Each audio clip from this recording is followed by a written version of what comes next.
Hello and welcome everyone. This is Aowasi. I am so excited to welcome you to this episode of the Human Condition podcast series. So if you've been following along, the last two lives that I've brought through have been in connection to this podcast series. It's basically been the reformatting or the rebirth of the podcast series. And the reason for this is because the entire reason for this work is to rekindle the relationship with being human and what that actually means for you, for me, for all of us.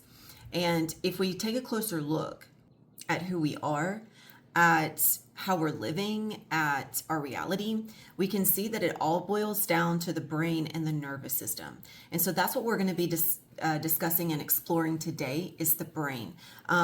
So what we're going to look at are three main objectives. And these are the way that your brain distorts time, the truth that your brain is also a prediction machine, and also how your brain forecasts your sense of identity. Now, to me, these three components are all exceptionally important. And it's really amazing when you start to look at your reality from the standpoint of how your brain is functioning and creating your reality. So as we go into this, I would love for you to grab a pen and a piece of paper. Give yourself an opportunity to bring something from our time together today. It's not something you have to sit through. You don't have to sit through the entire session or the entire series or the entire episode, but for the time that you're here, give yourself an opportunity to see what comes through. And what I would invite is to remember that even though what's being discussed here is something you've probably all heard before, it's not about whether you know it. It's about how are you hearing what you already know and what are you willing to take from that. One thing I always tell my clients is it's not what I say, it's what you do with what I say. The information is put to use in the ways that you choose, which means that you're either going to show up hearing based on what you're willing to learn, or you're going to show up listening based on what you already know. Some of the most really important factors that I've learned from this is, first and foremost, it's helping me to understand why I'm still repeating the same patterns or why those same familiar patterns are still showing up. It's also one thing that's really been I guess you could say, powerful and what stood out to me right now and what I'm moving through in the transformation and the shift in my own reality is how frightening and how much my nervous system believes that change is something to fear. It actually believes that change is a threat. And this is because I don't have any proof yet for my nervous system to see that change is actually safe. So change is actually going to feel threatening even when it's desired. So keep that in mind. It's going to show up that way. You're going to feel as if you can't do it, as if you don't have all the puzzle pieces. Whatever the way of thinking comes forward from the old familiar pattern, that old familiar pattern wants you to stay in familiarity, not to sabotage you, but it's just simply the only safety that the nervous system in the brain recognizes. So until new pathways are created, the new possible, probable, desired future actually feels like a threat to your nervous system. And it's also why your present looks like your past. And your present will consistently look like your past until, through the presence of like your awareness and the way you're showing up in your identity, until that starts to change, you will consistently repeat your past because it's familiar. And one of the things you guys have heard me say is that awareness happens, or awareness comes before change, but awareness doesn't solely by itself create change. So awareness is absolutely necessary to interrupt these cycles, but I want you guys to keep in mind that it's not going to actually by itself allow transformation or change to happen. We have to actually do some work, right? We can't just operate from awareness alone. So one thing that stands out to me about this is that we believe we're responding to reality, but we're not. We're actually reacting from it. And that's because our brain, as a prediction machine, is actually predicting what happens next before we're consciously aware of it. And this is why those patterns, the awareness of the patterns is so important. But a lot of times we don't even have an awareness of what pattern is acting itself out until hindsight. So once we have that awareness in place, what comes next is crucial. So just keep that in mind. Your ability to recognize the pattern and then do something about it while the pattern is interrupted is an absolute necessity. It's a power move. But until then, your brain is just simply predicting based on what your past familiar patterns have always been. When we've had memories from our childhood that were highly impactful, maybe they were impactful emotionally. Maybe there was a lot of arguing in the house. Maybe there was a divorce. Maybe there was abuse. Maybe there was some multiple layers or multi-layer trauma that took place. Either way it goes, those memories are living in the nervous system. They're actually living in the brain. Your brain is compiling your reality on your most, we'll say your most impactful experiences, which you have labeled as emotionally important. And emotionally important simply means what you reacted to. So when there was an emotional reaction, your nervous system tags it, your amygdala tags it, and that way you can through survival, through fight or flight, know which direction you're going to go in that reaction. So through time, basically we've created a pathway of reactivity that is negative based or not so good. Maybe from the perception of emotional states, it's not so good. We're not focused on the good, we're focused on the bad. So instead of us actually acknowledging or being able to acknowledge what's happening right now, we're reacting to past emotional states through the present moment as we are simultaneously projecting into future scenarios based on the predictability, or at least that predictability is based on those past experiences. So in order for your brain to predict something new, it's got to have new information. It's got to have different information. So that's why today we're going to explore 3 things that the brain is constantly doing, which is it predicts, it distorts time, and it forecasts identity. So if you would like, make a note of those, and we're going to jump right in. So if we understand these 3 mechanisms, we're basically beginning to understand how our reality functions and how we function within our reality.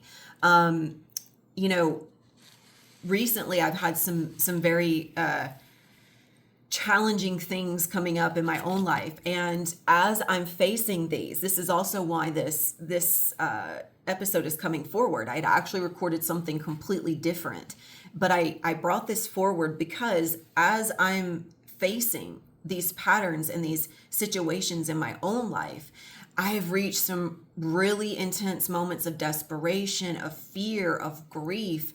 And the question I had was, what am I missing? What puzzle pieces am I missing? Not because I want to tag this as bad, but I want to understand. I want to be able to see how I can shift out of the pattern being so controlling. So because my brain is a prediction machine, everything that's showing up in my reality right now is happening because it's familiar. It's where I've placed my attention, my focus, my beliefs, my emotions. Everything is recycling itself through this consistent state of familiarity. And because my brain is sending signals and information to my eyes are not actually seeing my reality. My eyes are projecting from within that pattern system of beliefs. So if since childhood I have built a familiar pattern of expecting the worst, of believing that the only way that I can experience safety is if things happen in a certain way. If I believe, like if I have basically categorized things as good and bad, then my reality filters those situations and experiences and says, okay, this is what you've labeled as good. This is what you've labeled as bad. It doesn't differentiate between the two. It just knows that I, through my patterns, associate with both. And since I associate with both, it's looking to basically give me what I want. If I believe that good and bad are both true, if I believe they exist, then my nervous system, my brain, all that information is simply just giving me what I believe in. So I will always have an opportunity to validate my own beliefs. I can point to things happening right now in my reality and say, yeah, I mean, obviously it's true because look what's happening. And because, you know, the brain's primary job is not happiness. It's not goodness. It's also not evil. It's just survival.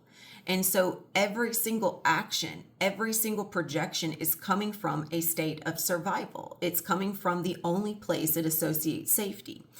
And to survive efficiently, the brain is going to predict. That's its job. Right now, your brain is actually predicting your future from a memory that you haven't even lived yet. And I want you to think about that for a second. Your brain is projecting a memory for a future that you haven't even lived yet. And it's because when you have these patterns, if you're like me, you have these patterns of lack, of scarcity, of abandonment, of unworthiness, of sickness, of insecurity, of instability. And those, because they're most commonly focused on, when a situation plays out, when an event plays out, my immediate response or reaction is what's lacking, what's wrong, what's bad. Now, that's not bad. It just simply shows where my resources are funneling to. And it also, now this, I do want to say that even though if my resources are funneling into that, if I'm capturing it in real time, I'm also giving myself an opportunity to redirect my resources somewhere differently. So we don't want to shame ourselves or blame ourselves just because our patterns are being predicted through those states of identity. It just simply is what is. You know, when you're going through an experience and you have a heightened emotional response, your amygdala is responsible. It's like the overseer for your emotional processing. And your amygdala is tagging those emotions based on the meanings that you have assigned. Because let's say in childhood, you had a situation with your father where you perceived yourself as disappointing your father or disappointing your mother. And when you noticed when that was what was being assigned, the meaning that was being assigned is that I just disappointed my dad. I just disappointed my mom. Maybe I made bad grades. Okay. And when I decided that I had let them down, that I had disappointed them, I also felt something. I felt emotions. In that moment, I could have also felt disappointment as discomfort. That's not something I like. I don't like the way they're responding. I don't like the way they're reacting. So then my amygdala is determining that disappointment is now something that is unsafe. And so when we are unable, as we're going through this process of experiencing emotions, when our emotional capacity is not able to work cohesively between the amygdala and the frontal lobe or the prefrontal cortex, which is responsible for, let's say, analyzing those emotions from a place of presence and rationality. Once that rationality is no longer playing a role, Your amygdala hijacks the emotional state, which means it's no longer a rational response, but an irrational reactivity. Now, obviously, as a child, there's not really going to be the level of emotional reactivity that we have as adults. But this is where we begin to look more through the lens of irrational meaning assignment and irrational processing of emotions, especially when we're in a heightened stressful state. If our parents are arguing, if there's throwing of objects, if there's abuse, that's the amygdala's job, is to hijack and shut everything down and to control the fight or flight so that you can be ready for the next move. It's a survival mechanism. And it's also a part of the predictability machine. So over time, when the amygdala has been hijacked through stressful situations, this is where we start to see as adults PTSD, depression, and highly dysregulated anxiety.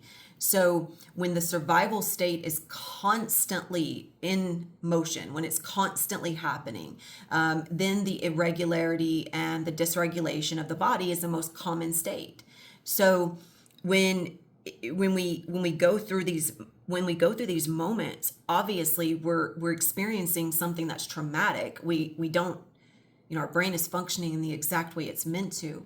However, acknowledging and understanding what's happening helps us to be better, I feel, prepared. And not only that, I love my brain and my nervous system and how my brain and my nervous system process so much more, because I know that it's just trying to protect me. It's not trying to harm me. I'm not actually self-sabotaging myself. I'm just following the familiarity. My nervous system, my brain is just simply predicting the familiar patterns. I don't actually sabotage anything. I just haven't created a new pattern for my brain to predict. Okay, so that's why I'm sharing this information with you. When you understand, at least on a conceptual level, what's happening, it's not that you have to have that information when this is in motion, but I hope it at least gives you a sense of love towards your body, towards your brain, and towards your nervous system, knowing that you're not really doing anything wrong and nothing bad is actually happening. It's just a survival state. So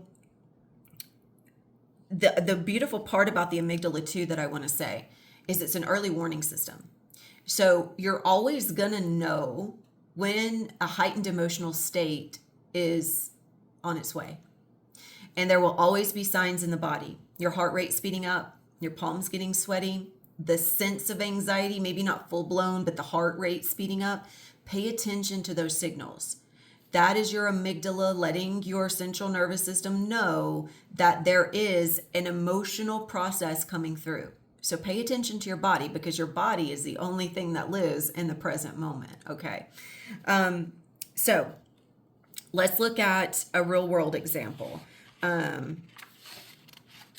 Okay, let's say I send someone a text message. We're looking at prediction, okay? Let's say I send someone a text message and they don't respond, okay? The fact or the experience is simply just that there's no response. But through my prediction mechanism that I have going on since childhood that believes something's wrong, the prediction and the way that I think is that, oh, they're upset. They don't like me. I did something wrong. That's the way the pattern prediction works, because since childhood, I've associated certain responses as bad or as not good. And because the prediction arrives before the evidence, we are always predicting into the future from the past. So the brain is basically hardwired to expect the results that have been ingrained in it. And if those expected results are negative, that's what we're going to perceive even before we have evidence that it's true. So when you consistently allow those patterns to live, then you're automatically attuned to the future prediction of negative circumstances. Not because that's the only thing that exists, that's the frequency you're attuned to. That's your radio dial is basically just tuned to believe that things are always going to work out for the worst, that it's never going to get better, that your body's unwell and it's never going to get healthy. Those are all part of the prediction machine. So there's another one here where I had a client that entered into a new relationship, and the partner, they were meeting up for lunch, a lunch date, and the partner was 5 minutes late. Immediately, based on the prediction that my client had come through, it was they're losing interest, they're going to leave, I'm not important. Now, in those moments, the brain is not actually observing, it's predicting, and it's predicting based on previous experiences and the meanings that have been assigned to those experiences. So after we went through reflective questions and, some back and forth and just really looking at the truth versus the story, or the fact versus the story, the client was able to realize that it had nothing to do with, or at least the response, or the not response, I'm sorry.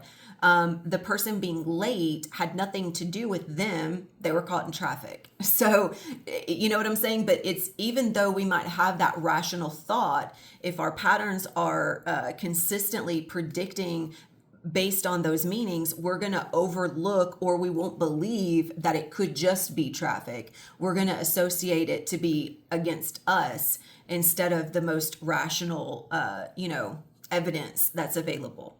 So I have some reflection questions here, and there's going to be a few reflection questions at the end of each segment. So this is the end of the prediction segment. So I do have 2 questions here if you would like to write these down. Okay. All right. Question number 1. How much of my stress is coming from what is happening? I'll read that again. How much of my stress is coming from what is happening? And number 2, and how much is coming from what I predict will happen? I'll read that again. And how much is coming from what I predict will happen? So the challenge is not that the brain predicts. It's actually a beautiful gift. It's something that we need. It's a necessary part of our survival and our experience. The challenge is that we often mistake the prediction for reality.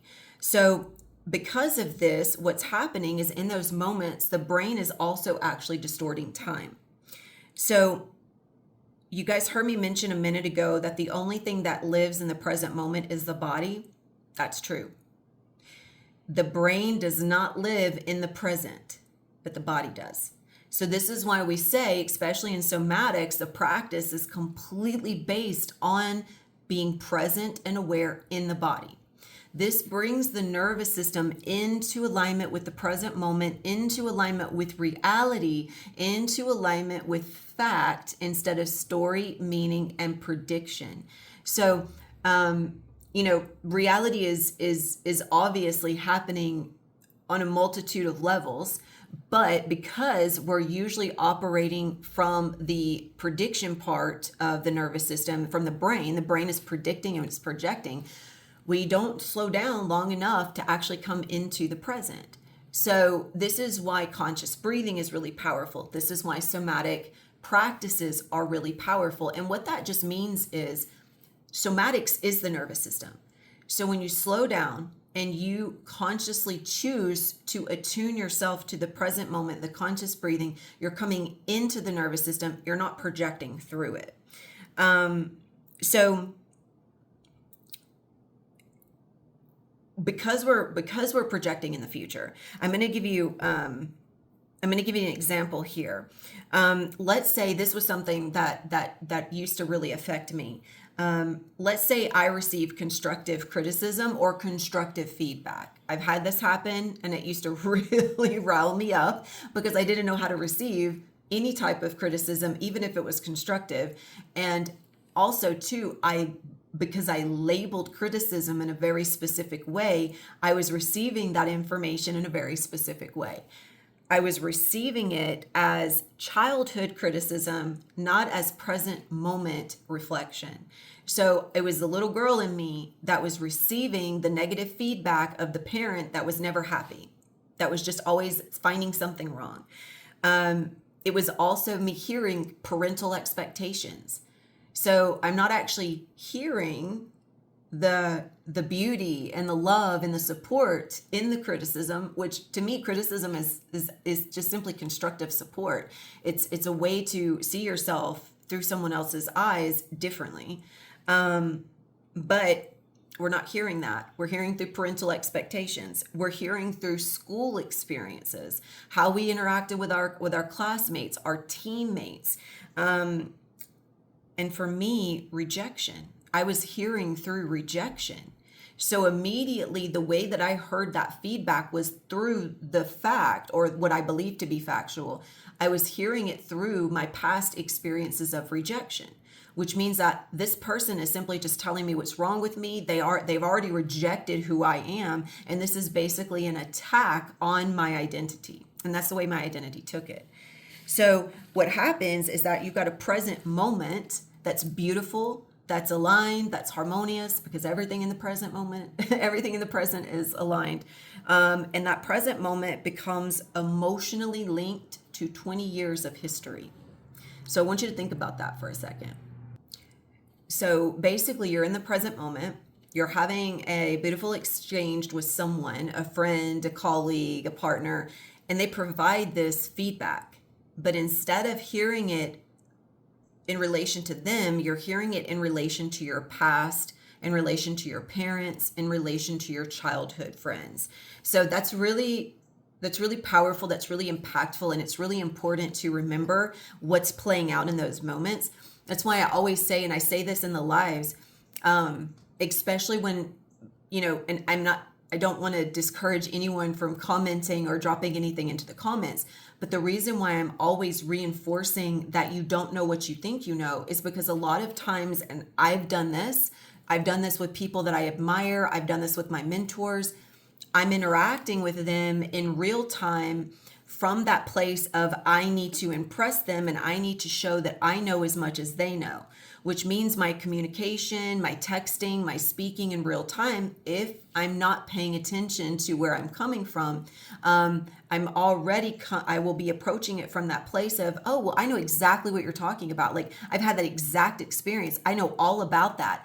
And the comments will come from that place. And again, I'm not saying this to discourage anyone. I do the same thing. To me, it's enlightening because it lets me see where I communicate from. Why?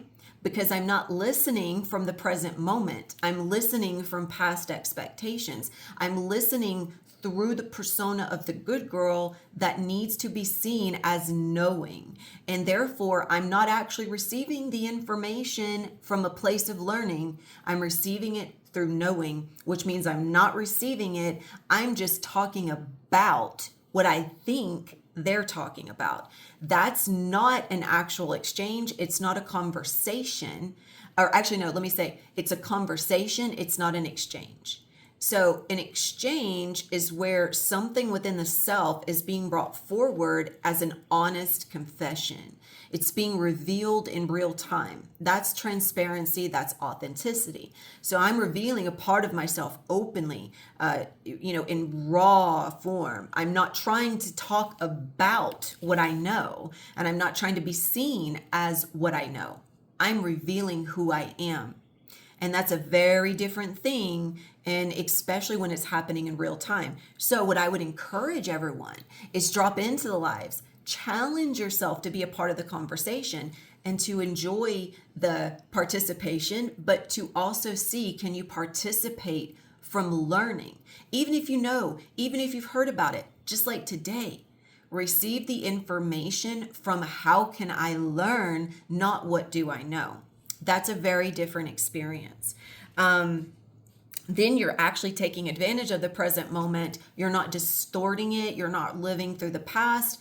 Even if some of that comes forward, you're able to actually learn from it, which is, again, amazing. So again, we do believe we have this concept that we're reacting to the present moment. but we're not. We're reacting to the past. And what happens is it's been living through us. It just gets activated in the present moment. Again, it's why somatics are so powerful. Your past memories become activated in the present awareness of now, so that you can consciously observe and witness everything that's been hidden from you and that's been operating in your shadow persona or in the forecast of your personality. So another example here, another client example. I had a client that approached me about a week or so ago and had feelings of being alone, feelings of being abandoned. And so that was what was stated. I feel abandoned. When we actually go through the inquiry, the process, like I mentioned, we go through this process of looking at, okay, is that really true? Or have you really been abandoned? So what the inquiry reveals is that nobody actually left. Nobody actually rejected them, and nobody actually disconnected from them. The brain linked a present circumstance to a past emotional memory, which is reinforcing the present from the past experience. So, even though the body may be standing in today, the nervous system is responding to yesterday. So anytime you feel those reactions coming up, slow down, come into the breath, do some box breathing, do any form of conscious breathing, just becoming aware of your breath in your body so that you can actually begin to come into the present moment instead of the past. Okay, reflection question. What experience from my past feels emotionally alive in my present? What experience from my past feels emotionally alive in my present? And as we transition, one really important thing to remember is that the brain is not predicting who we are. You're not defined by these predictions. It's predicting outcomes. Okay, that's its job. So now, on to how the brain forecasts identity. So this has been the most strongest core principle that's in my awareness in my field right now. And I just did an Instagram live around this a few days ago because I'm in the process of building and reinforcing a new identity, which means that it's taking these familiar patterns that my brain has been forecasting for so long and incorporating new ones, which feel like a lie. It feels like it's not working. I mean, I've had all the things come up because I've also had a more intense set of challenges from my physical reality. The things that are happening out here are challenging me more because I'm saying I'm going to shift out of this identity. So guess what's happening? My old reality is trying so hard to stay alive. It's asking me again and again and again, are you sure that's what you're choosing? Because if you say you're choosing it, you're gonna have to consistently reinforce it. If I don't, then my personality will consistently forecast based on the familiar patterns. And because the brain prefers a familiar identity over an unfamiliar possibility. And that's just the truth of it. So even when the familiar identity causes suffering, it's still preferable to the unknown, which is crazy. But at the same time, it makes sense because suffering becomes familiar. Familiar equals safety. So if suffering feels safe, we won't leave the suffering behind because we're so afraid of what this other possibility could be, even if we desire it. So if I believe I'm not enough, then my brain is going to consistently forecast experiences to confirm it. If I believe I'm too much, my brain is going to consistently forecast experiences to confirm it. If I believe people leave, if I believe people abandon me, my brain becomes hyper attuned to signs of abandonment. So that's all I notice.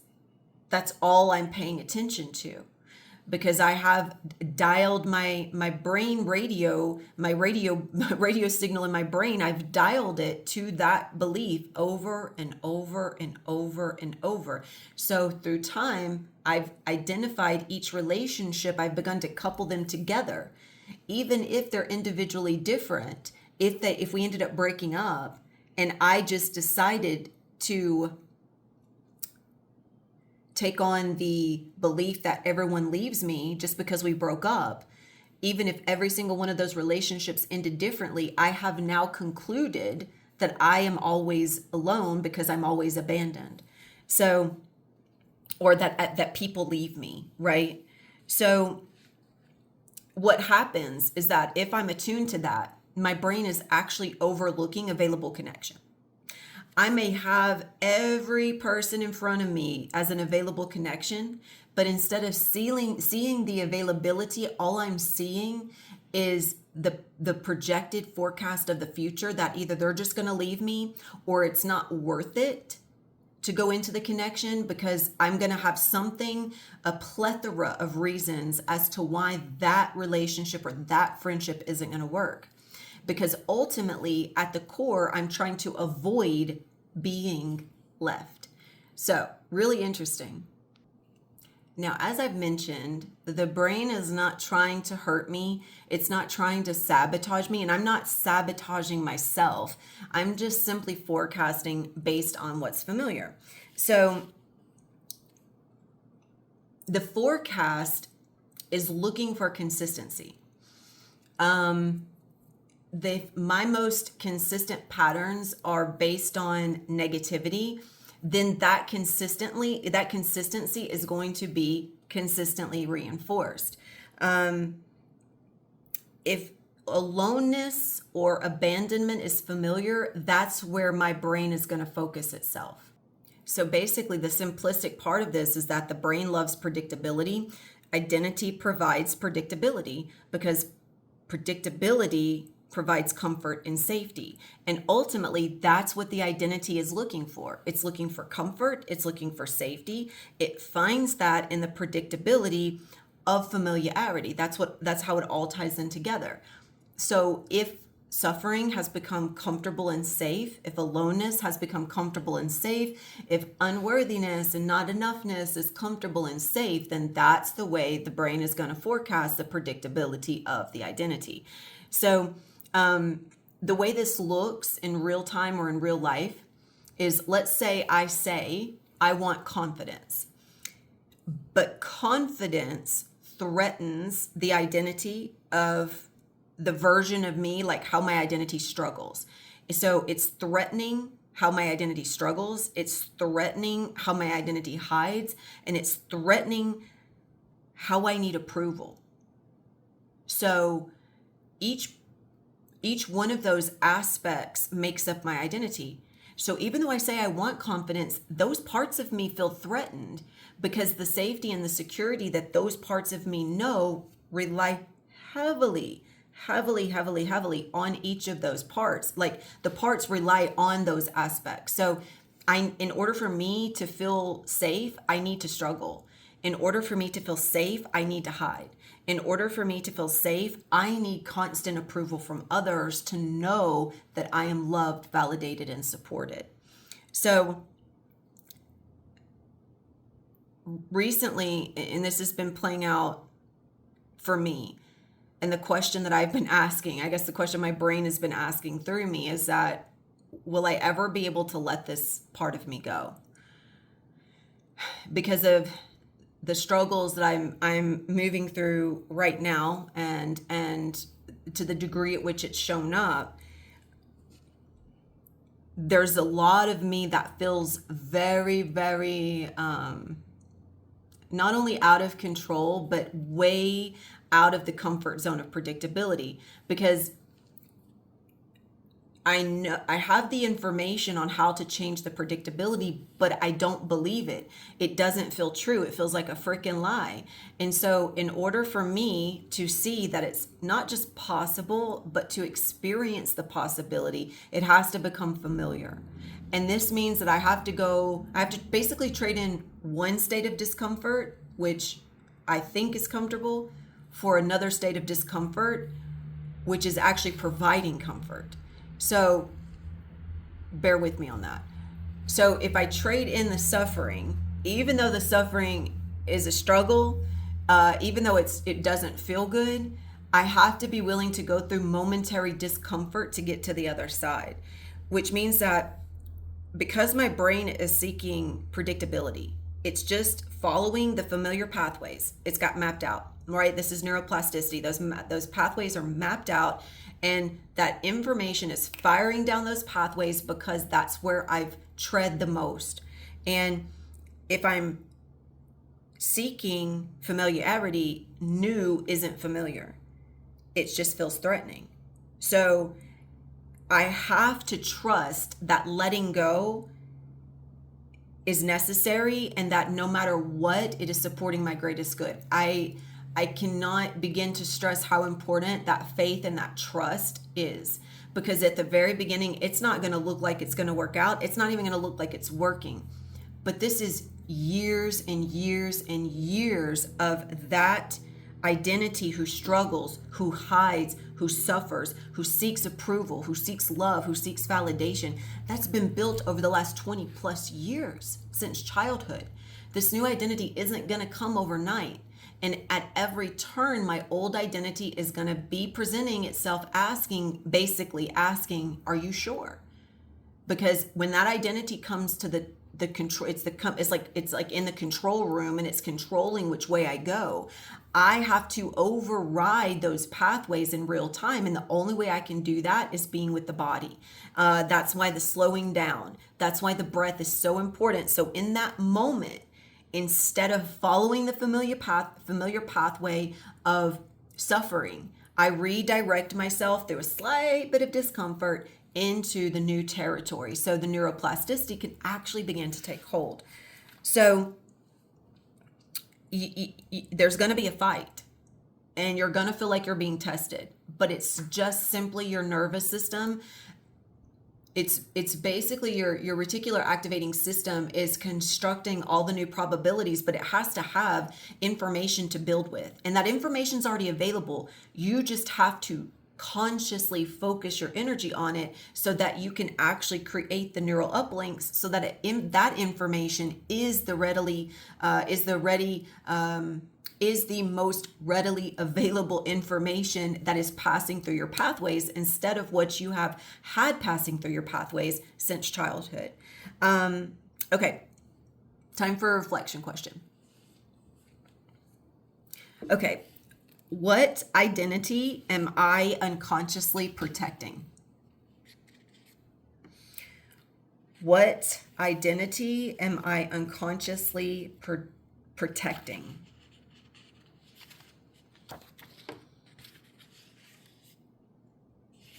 All right, so we're going to wrap it up here, you guys.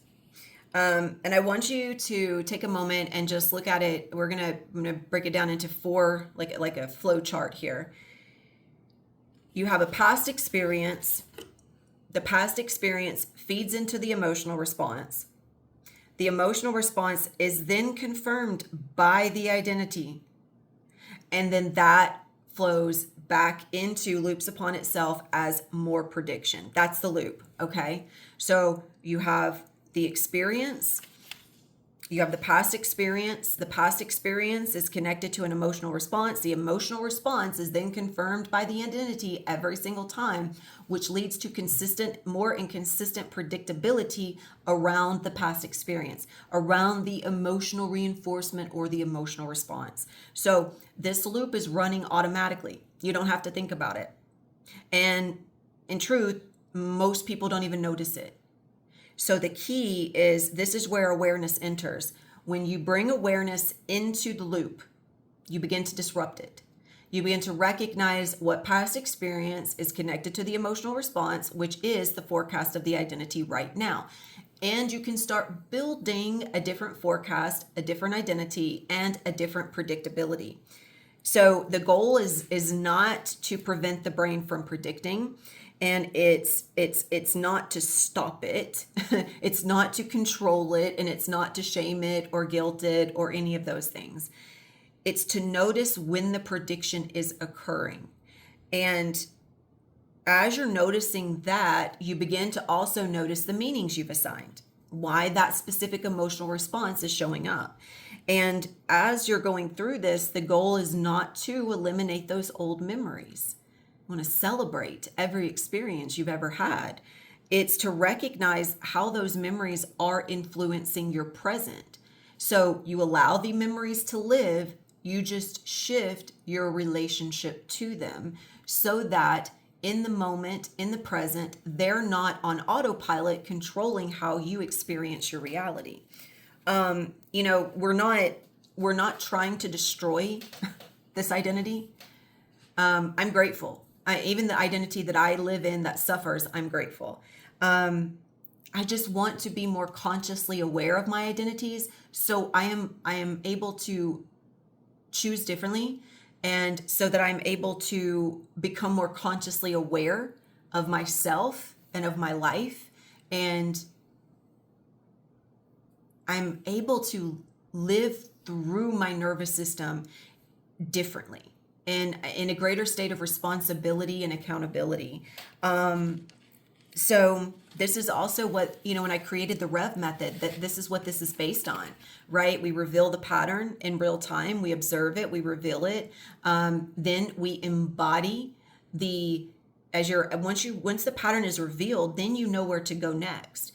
And how it begins to live through you differently is based on the next steps you take, which is when it begins to become embodied. And then you verify, your reality begins to verify and validate through the forecast of the identity, because now the prediction mechanism has transitioned itself. So one good thing to look at is, what story are you operating from the most right now? And what are you actually feeling in your body? Because your story is not living in the present, it's living in the past. But the sensations in your body are actually living right now, in this moment. So if you want to come back to the present, tune into the sensations. So, you guys, in closing, much of what we call reality is actually filtered through prediction, memory, and identity. The brain isn't trying to deceive us, and an illusion isn't a bad thing. I know a lot of people think really negatively of that word illusion. Illusion just means that we aren't actually seeing what's true or what's real. We're seeing through the lens of the behaviors that are still operating in the past, which means it's you can't see what's here right now. You're seeing what's back there, and you're projecting it onto what's right now. That's the illusion. And it's happening because it's just simply a protection mechanism. You're not trying to escape the illusion. You're just simply gaining the capacity by being more present and aware to see through it. So you're no longer projecting onto the present moment. You're moving through the present moment. And that's a very different experience. And the more aware that we become of the patterns, the greater our capacity to remain present in the experience and in the what feels like emotional chaos. So, and for me, what's really powerful about that is that I realize that I'm not controlled by my past anymore. I'm not dictated or defined by it. I also don't deny my past. I also don't defend or attack it. It just simply is. And when my past can live through me without judgment, shame, guilt, or defiance, where I'm not blaming my parents or anyone else for what happened, that is freedom. That is the core responsibility of emotions. And then all parts of my brain are working cohesively. I'm not experiencing depression or anxiety or procrastination because my brain is actually able to work at the capacity that it was created for. So I've got some journal questions here, some journal prompts that I'm actually gonna list in the description. So if you guys would please, if you are interested, go and take a look at the description. You can find all of the journal prompts there. I type these up to support you guys on your journey and to help you get a clearer picture into where you're at and what's happening in your life right now. So I thank you guys for joining me in this episode. I am so excited to bring more of these through for you. I thank you for your patience and your understanding as my own platform and how I bring this forward has changed time and time again. I can see where so much of me was trying to create something special. I was trying so hard to, I was just trying so hard. And now I'm just sharing from my heart. I make notes and I bring through from what comes through for me and how I experience it and how I relate to it based on what I've embodied. And so that's what I'm bringing through now. And it's not a perfect recording. It's not it's not perfect by any means, but it's lived and it's true and it's shared with love. So I hope this video finds you well. If anything that I shared here today stood out for you, landed, or provided you with greater clarity, I would love to hear from you in the comments. I also have information in the description about how you can connect with me if you would like to work with me one-on-one in my mentorship, or I have one-on-one sessions. I have a mentorship package, and I also have, of course, the Rev Method soft launch coming up. If you're interested, that's a 6-month intensive. So it's for those that are ready. I mean, you're ready. You're ready for true transformation, and really embodying what this work is. So it's incorporating the 12 steps. It's incorporating what I've learned in the last 5-6 years of this work. It's incorporating from my own certifications and in trauma-informed life coaching, emotional support coaching, neurotransformational therapy, neuropsychology, and parts of the science of neurolinguistics and patterns. So yeah, I would love to work with you. I would love to connect. So if you're interested in just a discovery call, reach out so that so that we can see if it's a good fit. Okay. Thank you guys. I look forward to seeing you next time. Until then, Adonai.